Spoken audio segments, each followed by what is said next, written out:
Now, the UK has approved the Pfizer-BioNTech vaccine for use. That makes Britain the first Western country to license a coronavirus vaccine. Let's get more on this now with Sam Fazeli, Bloomberg Intelligence senior pharmaceutical analyst. Sam, thanks for joining us again. And the vaccine should be available in Britain then starting from next week. So are there still things we need to know about the way this gets rolled out, or this is a done deal? I suppose there's this vaccine, but then there could be others to follow.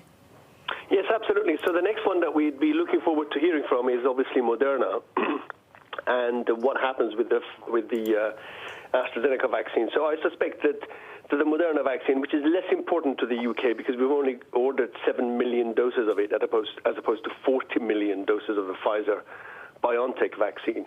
And always remember, Anna, we have to divide by 2 when it comes to the number of people that would benefit from it.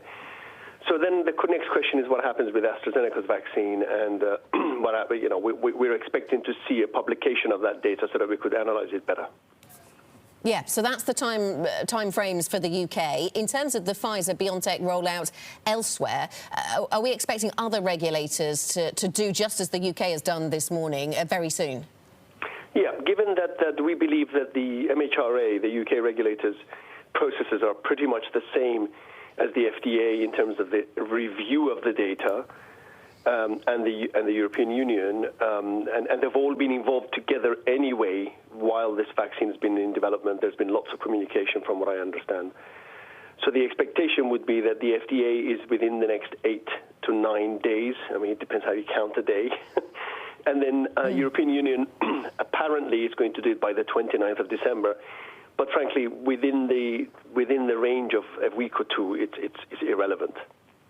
Yeah, it's interesting. Russia already cleared a vaccine. China has given authorization to its 3 front runners for emergency use. So outside the Western economic sphere, there are other approvals. Interesting, the UK has gone its own way here, still in the transition phase, so still in that sense following many European rules. But on this one, there was a special rule allowing in the UK the drug regulator to move ahead of the EU as the country prepares for Brexit transition. That's just a sort of sidebar conversation, I suppose, Sam. What about the focus on quarantine time? I know that in parts of the country, parts of the world, there's been a lot of talk about just how long you really need to quarantine if you have symptoms or test positive, and it seems that's an ongoing debate, and there's some news flow around that in the US. Yeah, so, I mean, in terms of the debate around the vaccine, the data speaks for itself. That's the data we've seen so far, and it's strong. But next week, when the FDA meets, we will be able to see much more detail of that data, which is one of the nice things about the regulatory process in the US. They do have public, open forums where experts discuss the data, companies present it, and they question the companies. So that would be several hours of interrogation to want to put a better phrase.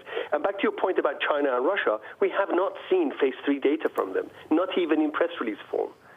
So we'll have to take that with a pinch of salt. I'm not saying the vaccines don't work. We just haven't seen the data to judge for ourselves.